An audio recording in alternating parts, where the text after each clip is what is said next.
Welcome to all in virtual physics classes. Potential step में आज हम बात करेंगे सेकंड केस की, जब पार्टिकल का energy potential barrier V naught से ज़्यादा हो। इन दिस केस हमें कैलकुलेट करना है बेटा, रिफ्लेक्टेड कोफिशिएंट और ट्रांसमिटेड कोफिशिएंट दोनों का सम 1 होता है। इसके साथ साथ ही आपको रिफ्लेक्टेड कोफिशिएंट के कर्व के बारे में स्टडी करना है, सिमिलरली ट्रांसमिशन कोफिशिएंट के कर्व के बारे में स्टडी करना है। स्टेप्स क्या क्या रहेगी? First of all x less than zero, x greater than zero, दोनों ही रीजन्स के लिए हमें श्रोडिंगर इक्वेशन से सिंप्लीफाई करनी है। जाई1 एंड जाई2 की वैल्यू कैलकुलेट करनी है। जैसे ही हम जाई1 जाई2 कैलकुलेट करेंगे तो हमारे पास कोफिशिएंट्स आएंगे ए बी सी डी। इनकी वैल्यूज कैलकुलेट करने के लिए हम बाउंड्री कंडीशंस अप्लाई करेंगे। At x equal to zero जाई1 जाई2 के बराबर होगा। इसके साथ साथ इसका फर्स्ट ऑर्डर डेरिवेटिव भी इक्वल होगा। क्लियर है? सो नाउ इन दोनों ही इक्वेशन से जो हमें इक्वेशंस फाइंड आउट होती हैं उनको सिंप्लीफाई करके हम इन कोफिशिएंट्स का रेशियो निकालते हैं। इसके बाद हमें रिफ्लेक्टेड कोफिशिएंट निकालना है, ट्रांसमिटेड कोफिशिएंट निकालना है और दोनों को ऐड करना है। दोनों को ऐड करेंगे तो हमारे पास रिजल्ट कितना आएगा? 1 आएगा। ठीक है, ये कंप्लीट लेक्चर का अपना प्रोसेस रहने वाला है। लेक्चर के नोट्स आपको डिस्क्रिप्शन बॉक्स के अंदर मिल जाएंगे। लिंक पे जाना, लिंक पे क्लिक करके वहां से पीडीएफ डाउनलोड कर लेना। ठीक है, सो बढ़े आगे। सो क्वेश्चन देखो, derive expression for probability current density at one dimensional potential step for energy of particle greater than height of the potential step.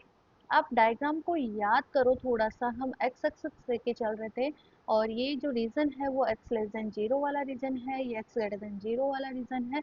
जब हम पार्टिकल को इंसिडेंट कर रहे थे तो एक पोटेंशियल बैरियर, एक हाइट हम डिफाइन कर रहे थे which is V naught. So now if particle का एनर्जी वी नोट से ज़्यादा है दैट टाइम आपको इसका स्टडी करना है। बेसिकली यहाँ पे प्रोबेबिलिटी करंट डेंसिटीज आपको कैलकुलेट करनी है। ठीक है, पार्टिकल का एनर्जी ज़्यादा है तो अंडरस्टूड है कि पार्टिकल इस बैरियर को क्रॉस करके एक्स ग्रेटर देन जीरो वाले रीजन के अंदर आ जाएगा, जिसे हम ट्रांसमिटेड वेव बोलते हैं।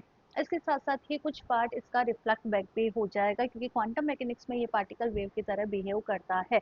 हम यहाँ पर पार्टिकल को वेव फंक्शन से डिफाइन करते हैं। क्लियर है? सो कहाँ से स्टार्ट करें? अगेन आपको ये कर्व बनाना है। ठीक है, ये हमने कर्व बना दिया। And let us consider energy of particle is greater than potential barrier. So time independent Schrodinger equation हमें डिफाइन करनी है। एक्स लेस देन जीरो वाले रीजन के लिए, एक्स ग्रेटर देन जीरो वाले रीजन के लिए जाई1 मैंने वेव फंक्शन मान लिया और यहाँ पे इस रीजन में जाई2 वेव फंक्शन मान लिया। तो फर्स्ट ऑफ ऑल हम एक्स लेस देन जीरो वाले रीजन के लिए श्रोडिंगर इक्वेशन को सिंप्लीफाई कर लेते हैं।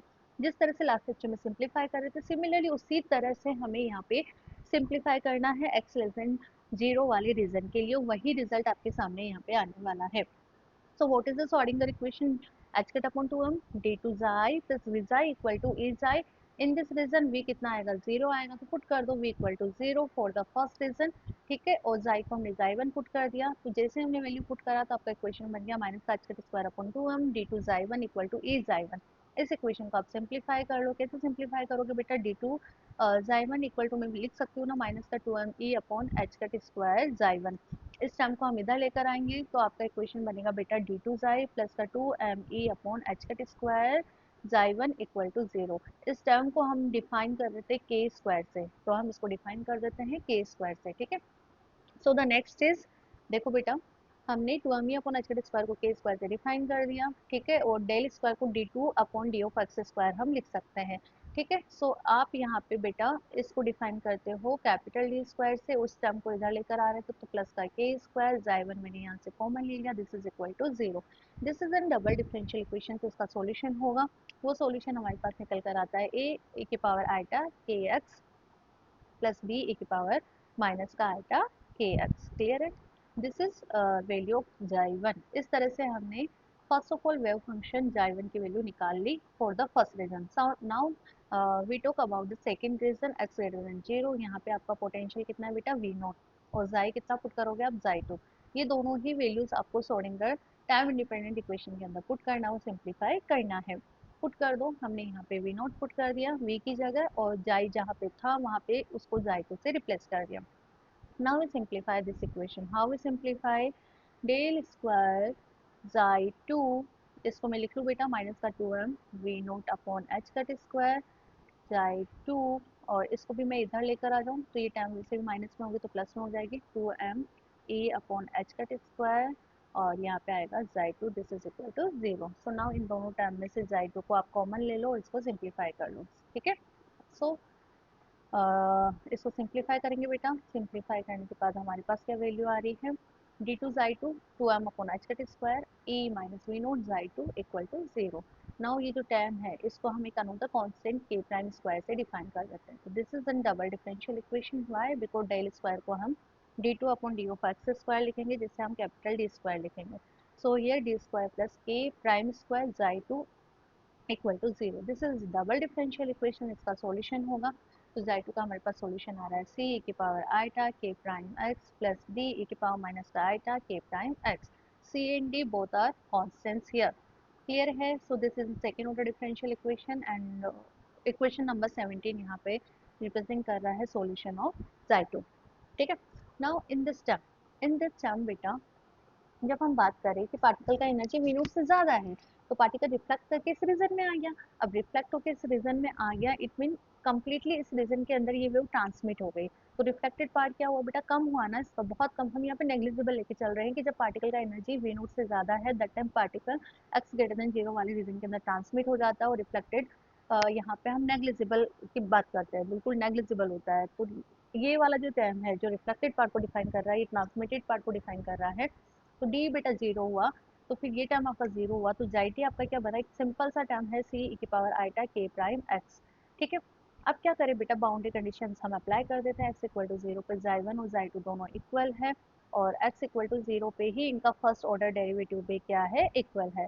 तो सिंपल सा प्रोसेस है। आगे हम इसको सिंप्लीफाई करते हैं। देखो बेटा, यहाँ पे हमने क्या करा है, जाई2 डिफाइन कर दिया। नाउ बाउंड्री कंडीशन अप्लाई कर दी, एक्स इक्वल टू 0 जाई1 इक्वल टू जाई2 है। ठीक है, तो ए की पावर आईटा, देखो जाई1 ये है ना और जाई2 ये है, तो हमें क्या करना है बेटा, जहाँ जहाँ पे जाई1 इक्वल टू जाई2 लिखना है बेटा। 8x equal to 0, 8x equal to 0। So बेटा हमें यहाँ पे जहाँ पे x है वहाँ पे 0 पुट कर दो, तो a प्लस बी, क्यों, ए की पावर 0, ए की पावर 0 कितना आएगा, 1 आएगा। यहाँ पे भी ए की पावर 0 हो जाएगा तो 1 आएगा, it mean this equal to C. तो फर्स्ट बाउंड्री कंडीशन से रिजल्ट क्या आ रहा है बेटा, a plus b equal to c आ रहा है। ठीक है, सो हमने सिंप्लीफाई कर लिया and this is equation number 20। Now apply the second boundary condition. What is second boundary condition, it x equal to 0 का फर्स्ट ऑर्डर डेरिवेटिव भी क्या होता है, इक्वल होता है। सो फर्स्ट ऑर्डर डेरिवेटिव हमें क्या करना है बेटा, जाई1 और जाई2 का फर्स्ट ऑर्डर डेरिवेटिव निकालना है। सो हमने क्या करा बेटा, डेरिवेटिव कर दिया ए आईटा के आईटा के एक्स ए की पावर आईटा के एक्स, यहाँ पे माइनस का आईटा के आगे आ गया और ए की पावर माइनस का आईटा के एक्स। इधर देखो आईटा के प्राइम आगे आ गया और हमने इसका डिफरेंशिएशन कर दिया, एक्स इक्वल टू 0 आप पुट कर दो, तो ये 1 हो जाएगा, ये 1 हो जाएगा, ये टर्म भी 1 हो जाएगा। ठीक है, so the remaining term is this and this. करा आगे सिंप्लीफाई, जैसे हमने इसको सिंप्लीफाई करा और के हम यहाँ से कॉमन ले लेते हैं, तो a minus b equal to c k prime by k, this is equation number 20। तो a प्लस बी मेरे पास कितना रहा था बेटा, c, और a माइनस बी मेरे पास कितना रहा है, c के प्राइम के। सो इक्वेशन नंबर 20 और 21 को हम यूज में लेके इनको सिंप्लीफाई कर लेते हैं। हम जैसे ही दोनों इक्वेशंस को सिंप्लीफाई करते हैं, देखो हमने क्या करा बेटा, एड करा, तो ये cancel out, 2a equal to यहाँ से c कॉमन ले लिया, तो 1 प्लस के प्राइम बाय के। तो c बाय a मेरे पास रेशियो आ रहा है which is 2 is divide by 1 plus K prime by के। ठीक है, इसको हम आगे और सिंप्लीफाई कर ले। यहाँ पे हमने के एलसीएम लिया, तो के प्राइम और के को ऊपर लेके चल रहा हूँ, तो 2k upon K plus K prime, this is ratio of c by a, जिसे हम आगे काम में लेंगे जब हम रिफ्लेक्टेड कोएफिशिएंट की वैल्यू कैलकुलेट करेंगे। सो नाउ अगेन हमें एक और रेशो निकालना है, उसके लिए हमने इक्वेशन जो 20 है उसको यूज में लिया, ए मैंने यहाँ पे कॉमन ले लिया, तो b by a equal to c by a. क्या मुझे सी बाय ए पता है, यस पता है, ये रही वैल्यू, तो यहाँ से मैंने बी बाय ए कैलकुलेट कर लिया, सी बाय ए माइनस 1। ठीक है, पुट कर दो सी बाय ए की वैल्यू इक्वेशन नंबर 22 से, तो बी बाय ए मेरे पास कैलकुलेट होकर आ जाएगा। बी बाय ए बेटा हम यहाँ पे वैल्यू पुट करी है सी बाय ए की, के प्लस के प्राइम, इसका एलसीएम लिया है तो 2k माइनस के प्लस के प्राइम। ठीक है, इसको और सिंप्लीफाई कर लो, 2k में से एक के गया तो ओनली के बचा। ठीक है, तो k minus K prime upon K plus K prime, this is value B by A. Now इसे हम जिस तरह से सी बाय ए कैलकुलेट करा उसी तरह से बी बाय ए कैलकुलेट कर लिया, और दोनों ही रेशो को हम यूज में लेंगे जब हम रिफ्लेक्टेड कोफिशिएंट और ट्रांसमिशन कोफिशिएंट कैलकुलेट करेंगे। तो now what is reflection coefficient, last lecture में हमने अच्छे से डिफाइन करा है, this is the ratio of J R upon J of I. तो आपको जे आर निकालना है, वो जे आई निकालना है, जे आर निकाल लो, आप H cut upon 2 eta M, और जो फॉर्मूला है उसमें जाई और जाई स्टार की वैल्यूज पुट कर दो। ठीक है, सो जाई आई हमारे पास कितना है, ए ए की पावर आइटा के एक्स। जो हमने जाई वन निकाला था उसमें फर्स्ट टर्म जाई आई को रिप्रेजेंट करता है, सेकंड टाइम जाई आर को रिप्रेजेंट करता है, तो वहाँ से हमने जाई आई और जाई आर निकाला है। क्लियर है ना? तो सबसे पहले हम क्या निकाले बेटा, यहाँ से हम जे आर निकाल लेते हैं। जे आर क्या है बेटा? जे आर ये रहा आपका फॉर्मूला, यहाँ पे आपको जाई आर पुट करना है। जाई आर ये रहा, बी ए की पावर माइनस का iota k x, this is जाई आर। तो जाई स्टार आर क्या होगा बेटा? आइटा माइनस आइटा से रिप्लेस कर दो ना, वही आपका क्या होगा? जाई स्टार आर होगा। क्लियर है? नाउ डेल जाई आर आपको निकालना है और डेल जाई स्टार आर निकालना है, तो क्या करें? फर्स्ट ऑर्डर डेरिवेटिव कर दो दोनों का और यहाँ पे पुट कर दो। ठीक है, तो इस तरह से जाई आर को हमने सिंप्लीफाई करा है। अब कर लेना, सिंपल सी मैथमेटिक है। तो हमारे पास कितना आ रहा है बेटा? जाई आर की वैल्यू आ रही है एच कट बी स्क्वायर के इज डिवाइड बाय एम। इसको और सिंप्लीफाई कर लो। कैसे हमने सिंप्लीफाई करा है? एच कट के को हमने मोमेंटम पी लिखा है, तो B square P upon M, P by M को हमने वी लिख दिया, तो हमारे पास वैल्यू कितनी आ रही है जे आर की? माइनस का B square V, and this is equation number 24। अब जे आई अभी आप कैलकुलेट करो, देखो जे आई कितना आएगा बेटा? आप कैलकुलेट करना खुद से, सिंपल से मैथमेटिक है। जाई आई पता है आपको, ठीक है, सो जाई स्टार निकालोगे ना, आइटा को माइनस आइटा से रिप्लेस करना है। ठीक है, फर्स्ट ऑर्डर डेरिवेटिव कर लेना दोनों का, तो डेल जाई आई और डेल जाई स्टार हमारे पास आ जाएगा, और जे आई वाले फॉर्मूले के अंदर हमने पुट कर दी, यहाँ पे वैल्यूज पुट कर दी। ठीक है, अब इनको हम सिंप्लीफाई कर लेते हैं। इसको सिंप्लीफाई करने के बाद हमारे पास जो वैल्यू आ रही है वो ये आ रही है, एच कट के को आप पी लिख दो तो a square p by m, P by M को वी लिख दो तो a square v, this is value of J I. तो यहाँ पे अब क्या करें?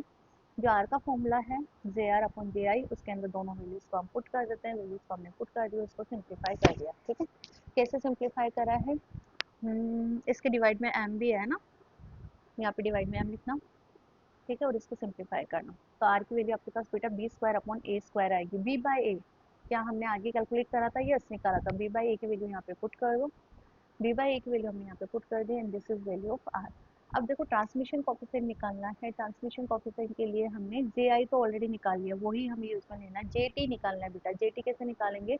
हमें पता है बेटा जाई टू कितना आ रहा था अपना, सी की पावर आइटा के प्राइम एक्स। ठीक है, तो दिस इज टर्म ऑफ जाइटी, ये क्या है आपका? जाइटी है।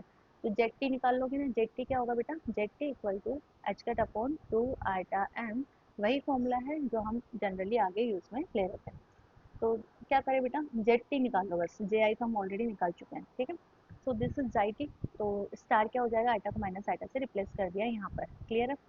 नाउ फर्स्ट ऑर्डर डेरिवेटिव करोगे तो आइटा के प्राइम आगे आ जाएगा, सी कांस्टेंट है, और ए की पावर आइटा के प्राइम एक्स। सिमिलरली इसमें माइनस का आइटा के प्राइम आगे आ जाएगा, सी ए की पावर माइनस का आइटा के प्राइम एक्स। ये वैल्यूज निकाल ली, इसको यहाँ पे पुट करो, सिंप्लीफाई करो।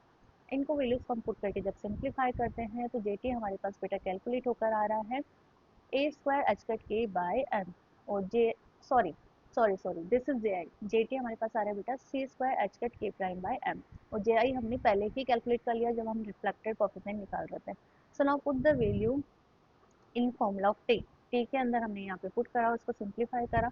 क्या सी बाय ए हमने कैलकुलेट करा था? यस, हमने कैलकुलेट करा था इन प्रीवियस स्लाइड्स। तो वहाँ से क्वेश्चन नंबर 22 से हमने सी बाय ए की वैल्यू पुट कर दी, इसका स्क्वायर है तो इसको हमने सिंप्लीफाई कर लिया। ठीक है, और सिंप्लीफाई करके हमारे पास टी की वैल्यू कितनी आ रही है? 4 के प्राइम अपॉन के प्लस के प्राइम का स्क्वायर। आर हम ऑलरेडी कैलकुलेट कर चुके हैं, टी हम कैलकुलेट कर चुके हैं, दोनों को एड ऑन कर दो। जैसे हम दोनों को ऐड करेंगे और इसको सिंप्लीफाई करेंगे, कर लोगे क्या सिंप्लीफाई? के प्लस के प्राइम का स्क्वायर होल स्क्वायर है, और यहाँ पर क्या है? 4 के प्राइम अपॉन के प्लस के प्राइम का स्क्वायर है। तो क्यों ना हम इसको सिंप्लीफाई कर दें। कैसे सिंप्लीफाई करें? ब्रैकेट को हम सिंप्लीफाई कर देते हैं। ब्रैकेट को सिंप्लीफाई करो, देखो एलसीएम ले लिया के प्लस के प्राइम का स्क्वायर, तो के माइनस के प्राइम का स्क्वायर प्लस 4 के प्राइम। क्या ए माइनस बी का फॉर्मूला आता है? हमें आता है ए स्क्वायर माइनस का 2ab प्लस का बी स्क्वायर। इस वाले फॉर्मूले से हमने इसको खोल लिया। जैसे हमने इसको खोला है तो 4 के में से 2 के खत्म, तो 2 बचा है इसमें। ऊपर कितना बचा बेटा? के square plus K prime square plus 2 के प्राइम। क्या हम इसको के प्लस के प्राइम का होल स्क्वायर लिख सकते हैं? यस, लिख सकते हैं। सो हमारे पास ऊपर है के प्लस के प्राइम का होल स्क्वायर, नीचे है के प्लस के प्राइम का होल स्क्वायर। क्या दोनों कैंसिल आउट करके 1 बना रहे हैं? यस। और क्या आपको यही प्रूव करना था कि आर प्लस टी कितना होता है? 1 होता है in the case A greater than B. ठीक है, तो इस तरह से आर प्लस टी की वैल्यू हमारे पास कितनी आ रही है? 1 कैलकुलेट होकर आ रही है। सो एक बहुत बड़ा क्वेश्चन आपका यहाँ पे सिंप्लीफाई हो जाता है। प्रोबेबिलिटी करंट एसेंटेज आपको कैलकुलेट करनी है, तो आप निकाल लोगे ना। आपको क्या करना है बेटा? जे आई, जे आर और जे टी निकालना है दैट टाइम। ठीक है, और रिफ्लेक्टेड कोफिशिएंट निकालना है तो आप निकाल लोगे, कैसे निकालोगे, जे आर अपॉन जे ओ फाइव से। टी निकालना है तो जे टी अपॉन जे ओ फाइव से निकालना है, और दोनों का सम करना है, दोनों का सम कितना आएगा, वन आएगा। ठीक है, इन द नेक्स्ट लेक्चर हम कर्व के बारे में स्टडी करेंगे कि जो रिफ्लेक्टेड कोफिशिएंट है उसका कर्व हमें किस तरह से फाइंड आउट होता है और ट्रांसमिटेड कोफिशिएंट का कर्व हमें किस तरह से फाइंड आउट होता है। सो मिलते हैं नेक्स्ट लेक्चर में इसी टॉपिक को आगे कंटिन्यू करते हुए। Thank you.